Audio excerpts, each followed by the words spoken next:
Олонний анхаарал татсан нэгэн авилгын иргэн шүүх хурал 2025 оны 5 сарын 1-ний өдөр болох тов гарсан гин. Ийхүү 3 жил унжирч сунжирсны эцэс сая нэг шүүх хурал болох нь.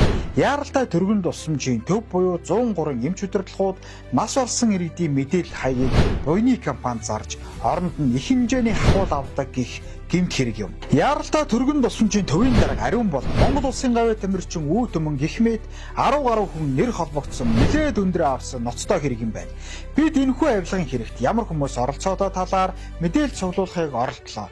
Тэдний толгойлогч буюу Гардан зохион байгуулагч нь Уг төвийн дарга ариун бол байж. Тэгвэл ариун бол гэх чинь хэвлэлд ярилцлага өгөхдөө манайхтай хамтарч ажиллах санал удаадараа ирж байсан. Хамтарч ажиллах ёсгүй тул татгалцсан гэж удтал хүрээсний эцэст сая нэг үнэнд үзэгдэж хийсэн хэрэг нь ил болж буй бололтой. Хамгийн ноцтой салбарын яам хайрын агентлаг нь ариун бол тэргүүтэй хүмүүс гэмт хэрэгт холбогдсныг мэдсээр байж ажиллаас нь чөлөөсөнгүй.